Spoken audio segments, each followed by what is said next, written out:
draft is just one day away, and Jeremiyah Love is the clear-cut 101 in fantasy rookie drafts, but the rest of the first round is up in the air. We have fun with a pre-NFL draft mock rookie draft on today's episode of Locked On Fantasy Football.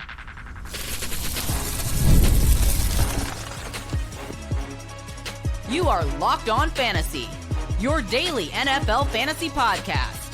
Part of the Locked On Podcast Network, your team every day. Hey, welcome into Locked On Fantasy Football. I'm one of your co-hosts, Michelle Magdziuk. I'm joined with my co-host, Vinnie Iyer. And today's episode is brought to you by FanDuel. Right now, new customers can bet just $5 and get $250 of bonus bets. If your first bet wins, head to FanDuel.com to get started. All right, today with the NFL draft just one day away, we want to do a little fun pre-NFL draft rookie mock draft. We'll do the first round, the first 10 picks, 12 picks, the first 12 rookies we think should go off the board. We'll make it a super flex tight end premium league to make these top, tight ends and quarterbacks a little bit more enticing to draft in this draft class. Half PPR, but even if you don't play in dynasty leagues and you won't be doing rookie drafts, this is still guys that we think can make an impact in year one and be fantasy relevant as well in their rookie season. So still good information for you redraft players only. Now I'll take the first pick because I'm greedy here and it's super easy. I mean, there's not much analysis. I mean, I get it's super flex. So some people might say you got to take the quarterback. I'm not. I'm going with Jeremiyah Love, who's one of the best prospects in this whole draft at any position. He can be a true workhorse running back, an elite top 3 back in the league if he hits correctly, right? So I think he can be a fantasy gold mine for a long time here. So I'm just going with Jeremiyah Love at number 1. Yeah, and he's going to be a guy, hopefully he lands in a non-Chief spot or non-Giant spot where we don't have to figure it out, right? The Titans, they're going to blow it up if they take him. Tony Pollard is done. I don't see the Cardinals happening here at number 3. There are some late rumors of that. They go sign Tyler Algier and bring back James Conner. I'm not saying those guys settle a backfield in any way, but the Titans, I think, have rumored to blow up Pollard and Spears. They've been kind of meh with their rushing attack and up and down with Pollard. I think it's time they move on. So I think you can feel confident right now that he's going to be a Titan mostly, right? I think there's a small percent that he's a Giant or Cardinal after this, but knowing he's a Titan, knowing he's going to get a workload, knowing it's some upside offense there with Brian Daboll really makes you want to attach yourself to Jeremiyah Love. Now, I'm going to go, because it is super flex, I'm going to go ahead and take Fernando Mendoza with the second pick. Now, there is a thought that he could sit behind Kirk Cousins. But Kirk Cousins, look, the numbers overall, he might have seemed competent in the Falcons offense taking over for Michael Penix Jr., but really in the end, they were less to be desired. His yards per attempt went down under 7. There are some diminishing returns with his arm. So if they open up the competition, which right now Clint Kubiak says the best quarterback is going to play, Fernando Mendoza is going to have a very good shot to start. I mean, we've seen it with everybody, usually with the number 1 overall pick, Cam Ward, Caleb Williams, going back to Joe Burrow, Trevor Lawrence. These guys typically play right away through the number 1 overall pick because you don't want to waste that rookie window. You want to see how high of an upside you can see with that guy. So I think he'll be on the field, but this is a pick that we're looking at maybe for next year as well, of course, because Mendoza is going to be the starter for a long time in Las Vegas, let's hope. And the weapons, I think, will improve. He already has a couple of decent ones, and Ashton Genty and Brock Bowers. It's not a total zero there at wide receiver. We do have Jack Beck, who they have high expectations for, to be unlocked a little bit more. I think they'll add another receiver. I think they'll get their offensive line better. By the way, Colton Miller and Tyler Linderbaum, 2 better pass protectors in this league. So he actually has 2 strong offensive linemen if Miller's healthy with Linderbaum. So all the assets are there. He's got Clint Kubiak. Everything is there to be productive. I don't think it will be necessarily near 1, but I think you want to get Mendoza in there because we've seen what happened with Burrow, Lawrence, Williams even, right? These guys are going to eventually produce. I think Cam Ward, that's why you like him as a sleeper. So go ahead and stash Fernando Mendoza if you can, especially in the super flex formats here. Yeah, if this was a one quarterback league, there's no way you'd be taking him right here. But with super flex, 2 quarterback, I understand it. You might have to wait a little bit for him to start. You might have to wait a little bit for him to get weapons, right? He needs some wide receivers in there. But if he can hit that prototype right now of where he's being comped as a Jared Goff, as a Brock Purdy, Kirk Cousins type, he's still going to be worth that in super flex leagues. Like they have had plenty of really good fantasy upside, more with Purdy and Goff than Cousins, but still it can be there. Now, that means I get the choice of my top wide receiver at the 103, which makes me excited. But it's also a hard decision between Carnell Tate, Jordyn Tyson, and Makai Lemon at the top here without knowing their landing spots, especially. But I'm going to go with Carnell Tate, the top wide receiver in this draft class. He's the safest, I think, in terms of hitting. He's very, very polished, great hands. He's a good contested catch guy as well. He can be a true wide receiver 1 in the league for a team. Now, he could land with the Browns. He could land, but I think that's okay. With the Browns, the Dolphins, the Jets, like there are a lot of bad teams he can land on, but also instantly he would get targets, right? Maybe he lands on the Commanders, a little bit better of an offense, or the Saints, where we have hopes there that they can get better. But I am going to go with Carnell Tate, who I think can have like a George Pickens year he could be a George Pickens type of player. Now, when he was on the Steelers, that didn't land with much fantasy, right? But when he got to a better offense, it was much better. So we'll see what Carnell Tate lands, but I do really like him as a prospect, and I'm going to go with him at pick 103. Yeah, and you're probably going to get more immediate results from him if he goes to the Browns, indeed, because they don't really have wide receivers. I mean, their best receiver right now is Harold Fannin Jr., so they need some targets downfield, and he'll be a guy that you can look at potentially to start as a wide receiver 3 as a rookie. Another guy that I would look at, I mean, it's really tough here because if you look at the fantasy rookie rankings, the 3 early first-round receivers, Tate, Makai Lemon, and Jordyn Tyson are all clumped up there as wide receiver 3s. If you look at the bottom, like wide receiver 34, 35, 36, you'll find these guys just around there for redraft leagues. So right now, if we're going to factor in a little bit of dynasty in the upside, I think I go with Makai Lemon. And I look at the Rams situation. I don't think this is looking good for Puka Nacua necessarily. He might need to take some time away from the game a little bit. This is why the Rams have been aggressively looking at Lemon at 13. Now, if it doesn't happen and say, the Giants take Jordyn Tyson, then you have the Dolphins or Jets ending up with Makai Lemon most likely. They're going to get a lot of targets, especially on the Dolphins, where there's nobody else there. Malik Willis is going to have to throw a ton to Makai Lemon. So Lemon is just a producer. I mean, I think when we look at Amon-Ra St. Brown and what he was able to do as a rookie, he's a slot dude that's going to see a lot of volume here. I really like his upside. He catches everything here. He's just a very valuable guy. Now, does Carnell Tate and Jordyn Tyson have maybe bigger floors because of their size? Bigger ceilings because of their size? Yeah. But I do like the floor of Makai Lemon and someone I can see steadily producing wherever he goes, and even in the Rams offense, because Davante Adams is not going to be around here forever. He's 34 years old. So they've also talked about moving him and making that rumored move for A.J. Brown, who's ultimately going to be a Patriot, it looks like. So they want receivers. Puka, who knows? With this off-the-field stuff, could it develop even more? Will he have to take time off? Will the team say he needs to take time off, even if there's no league discipline? So I think this is why there's some aggressiveness in going after Makai Lemon. And then these are the Rams, and Adams kind of fades, and Nacua has question marks, and all of a sudden you're cooking with gas here with Matthew Stafford throwing a lot to this rookie right away. But long-term, short-term, I like Makai Lemon. I like Makai Lemon, and if he goes to a team like the Dolphins, I actually would be really pumped for him because he can be such a good volume receiver, like a JSN type or Amon-Ra St. Brown. So I really like him, and I'm excited to see where he lands. But I personally think the Rams is a bad landing spot for a rookie because if Puka is there this year and fine, I mean, he's already back at OTAs and stuff. It sounds like the team's talking him up. Davante Adams, can make it for most of the year.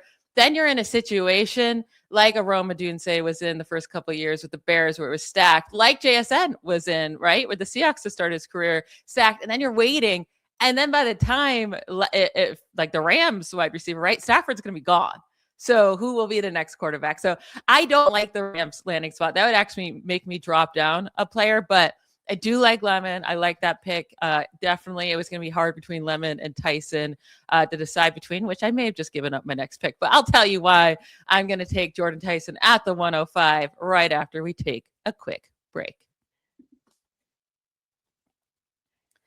Spring is a natural reset point, and if there's one thing that can quietly cost business money, it's messy communication, missed calls, scattered texts, no clear thread of who said what. That's why today's episode is brought to you by Quo, spelled Quo, the smarter way to run your business communications. Quo is the #1 rated business phone system on G2 with over 3,000 reviews, trusted by more than 90,000 businesses. It lets your entire team share one business number so you never miss a call, text, or opportunity. You'll love how simple Quo makes everything.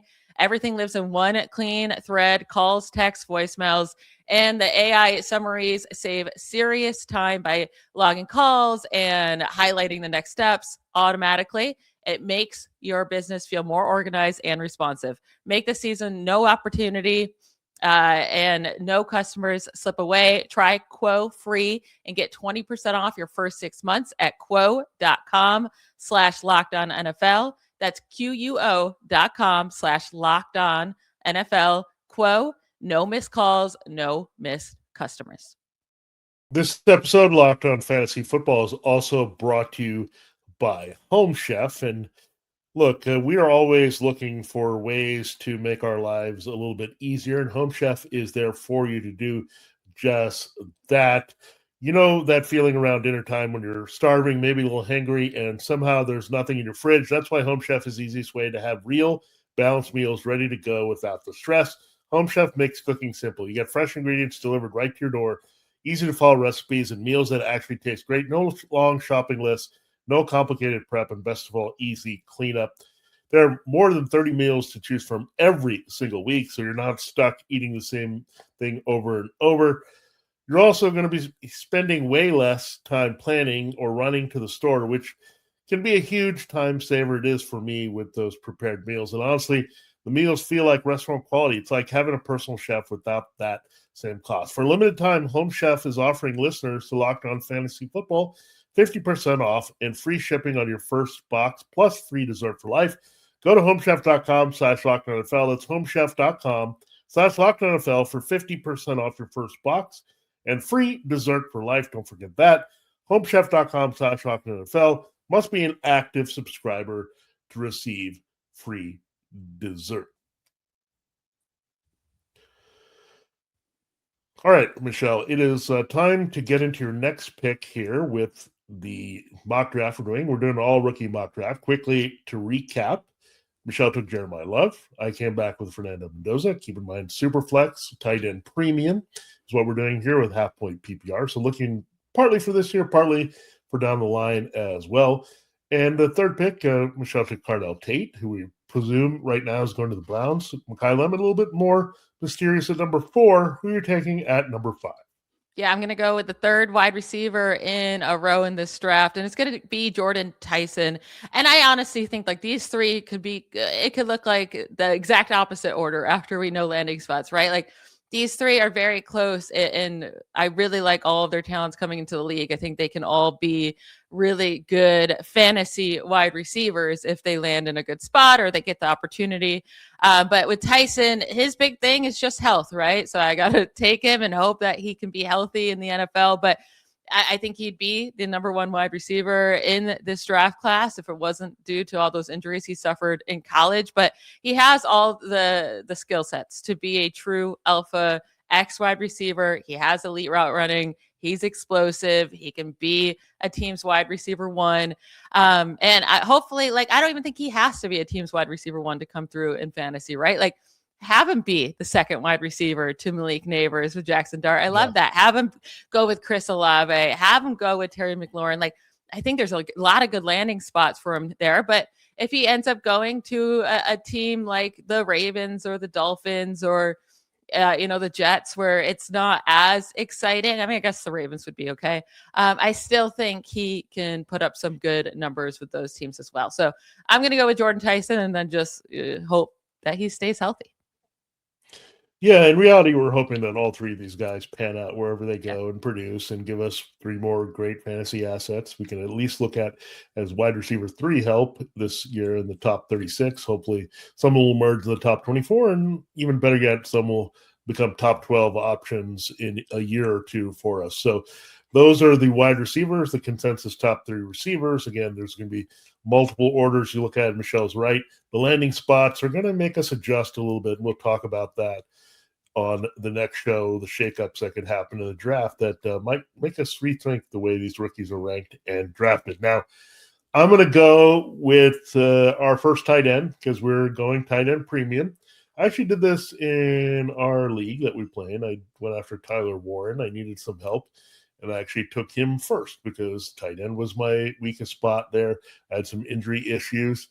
So I do like the fact that premium is helpful, and we've seen rookie tight ends do their damage. Loveland was the back half. Warren was in the front half of last year. And, of course, Brock Bowers' monster season, Sam Laporta.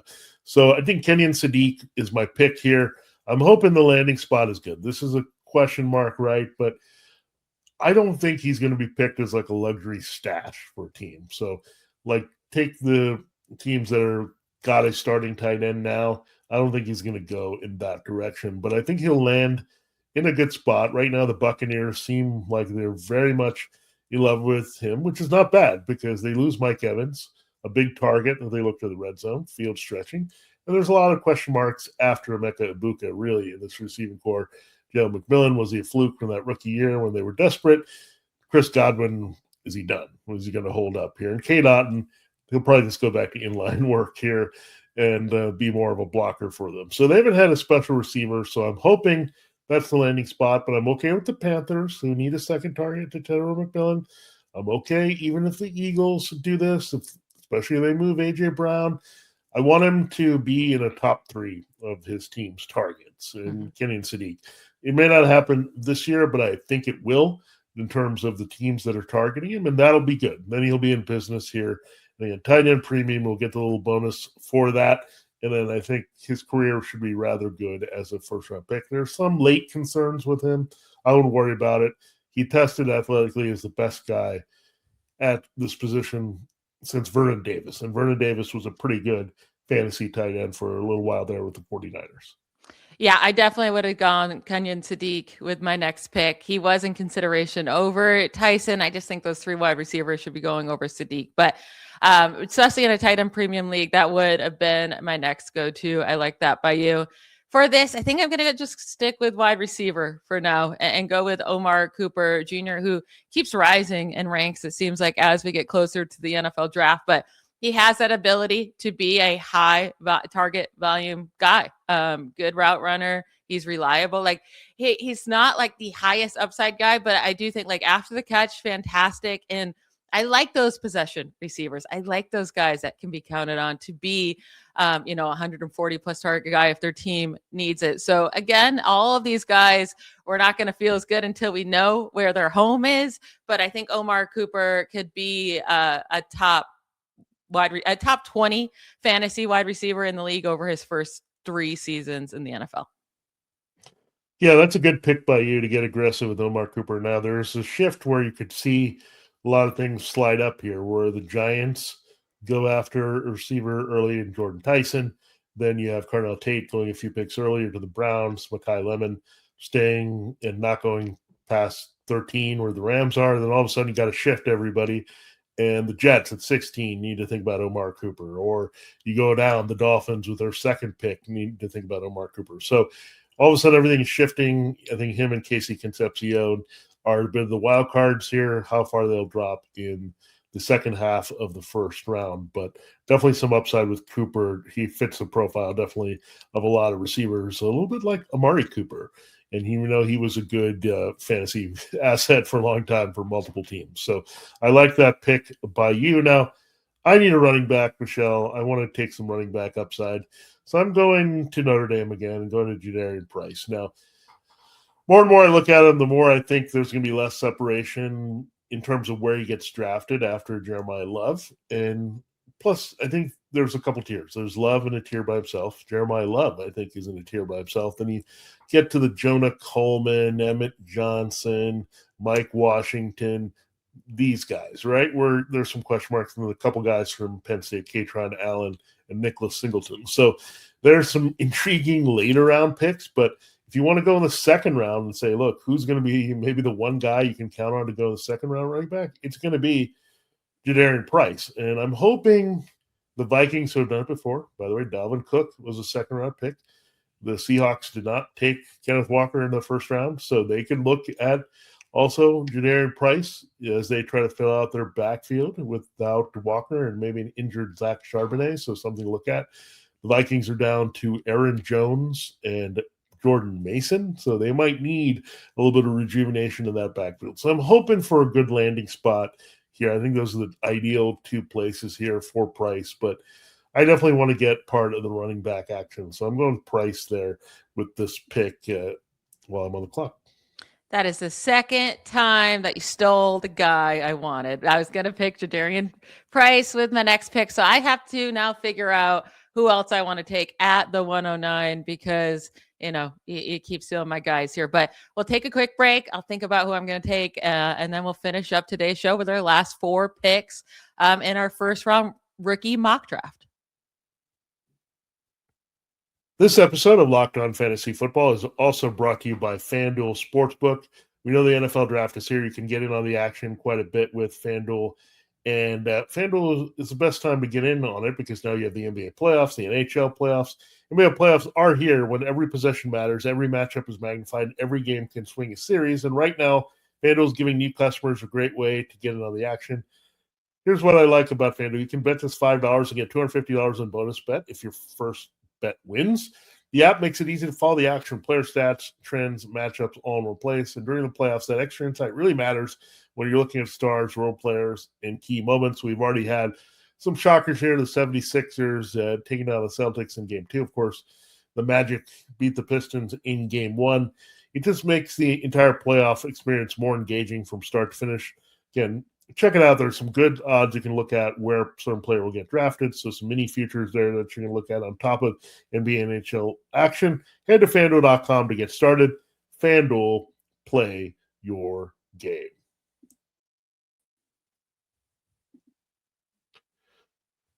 All right, Michelle, we are down to pick had and runs at.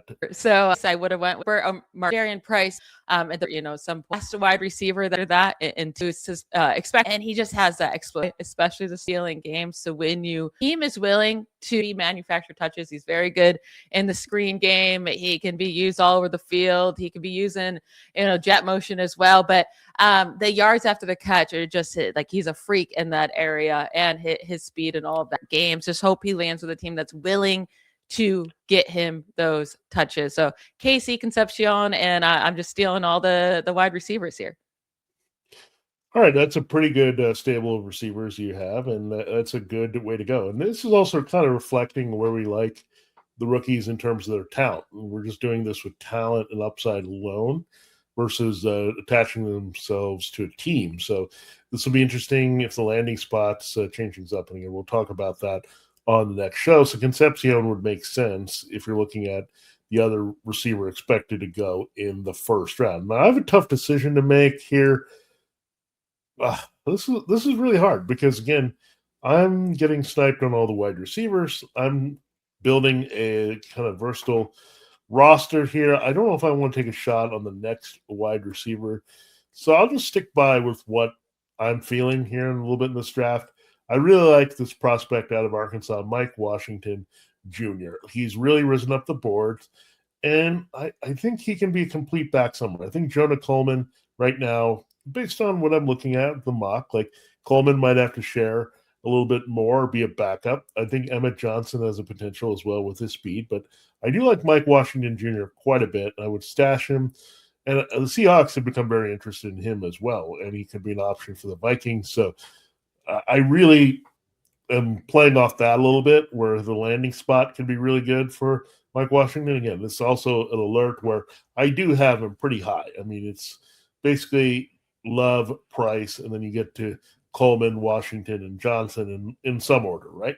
So I just think Washington, I'm going with him because I think he has the most competent, like, overall skill set to be on the field for 3 downs versus just being a complimentary back, and that's what I kind of want here for fantasy. So I'm taking a shot at Mike Washington Jr. So I'm pivoting, I'm zagging while you're zigging, and now I have a couple of running backs that I can look at here. And in general, I'm a person who loves rookie running backs. So if you're in a draft with me, I'm going to take my shots at rookie running backs, and no surprise here that I have Price in Washington. Yeah, I get that. I would have went with Emmett Johnson if I was going to go with a running back there. But at 111, instead of going with Emmett Johnson, I'll hope he falls to 201 if we were going to keep going outside of the first round here. But I'm going to go with a tight end. It is tight end premium. I'm going to go with Eli Stowers, who I think is a great prospect. He's being overlooked by Kenyon Sadiq. I think instantly he can produce for a team. I mean, the athletics are off the page. Having 45 an inch for, like, I can't get over that. But also at his size at 4.51, that's still a really good speed there. And he's just learning this tight end position. He was recruited out of high school as a quarterback, didn't do much at Texas A&M or New Mexico State. But once he became a full-time tight end with Vanderbilt, he really started to shine. And then last year, he led all tight ends in the FBS in receiving yards per game. And I love that he's not the best blocker. And that might be why he's not being considered a first-round prospect in the NFL draft. But as long as a team takes him knowing he's not the best blocker, but we're going to use him for his receiving skills, I love that for fantasy. So I would love him to land on a team like the Jaguars in the second round, or maybe the Vikings or the Panthers. But lots of good landing spots for him. I'm going to go with Eli Stowers in this tight end premium league. Yeah, another team that you can look at that really likes Stowers right now is the Broncos. So if they can get him in the second round, that'll be great, because then he'll be probably included in the top 3 targets there with Cortland Sutton and Jalen Waddle. So that's a good landing spot. But yeah, I do like Stowers. I almost thought about taking him, but I said I can't do that. I can't have 2 tight ends and leave you with nothing. I had to be a little bit generous there. Now I'm going to go in a slightly, I don't know if it's controversial, but the next receiver on the board, there's some question marks on that, but I'm going to go ahead and go with Denzel Boston there out of Washington. Now, why I'm doing this is there's a rumor, a big rumor, and this is giving you a little bit of insight there, that 6'4", 212 pounds. The Raiders have missed Devontae Adams, and a big guy that can get the ball in the red zone. And I don't think they're going to aggressively trade up to get any of these receivers, because that would be giving up a lot, right? And they have to come up quite a bit and do this when they can sit back. And I'm just going to say, I would like to say, insert Raiders receiver here at some point, right? The second round receiver for the Raiders is a strong possibility. So you have Chris Bell, you have Chris Brazil, you've got this kid as well. So I'm going to Denzel Boston because of his size. Raiders fans have talked about what he can do. He can be the new Elijah Surratt for Mendoza, which he had at Indiana. And look, Surratt is a little bit slower. Boston is trying to prove that he's capable of stretching the field a little bit, but he's a big target. They have some big guys already with Bowers, Jack Beck they like in his particular role. So I'd like to see what happens with Denzel Boston, but I would expect him to be the next receiver off the board after those group of 5 guys we talked about. Yeah, I like it. I mean, we don't love Denzel Boston as a prospect, but I think at the 112, like, that's a really good value for him, and that's the right place to take him there. But we'll see where he lands. And yeah, the Raiders would be a really great landing spot for him. He'd get opportunity immediately. All right, to go through this draft, at the 101, I took running back Jeremiyah Love. At the 2, you took quarterback Fernando Mendoza. At 3, I took wide receiver Carnell Tate. At 4, you took wide receiver Makai Lemon. 5, I took wide receiver Jordyn Tyson. 6, you took tight end Kenyon Sadiq. At 7, I went with Omar Cooper Jr. At 8, you went with Jadarian Price. At 9, I went with wide receiver Concepcion. 10, you went with Mike Washington, running back. 11, tight end Eli Stowers, taken by me. And then at 12, to end the first round mock draft, you went with wide receiver Denzel Boston. That will be it for today's show. Thank you for tuning in to Locked On Fantasy Football. Make sure you subscribe and follow Locked On Fantasy Football so you get all the latest episodes. If you never miss an episode, the Everydayer Club is built for you. Get Locked On Fantasy Football ad-free every episode, Monday through Friday, plus members-only Discord access and more, all for just $5 a month. Head to lockedonfantasyfootball.supercast.com or check the link in the show notes to join the club. We'll talk to you tomorrow. Bye, y'all.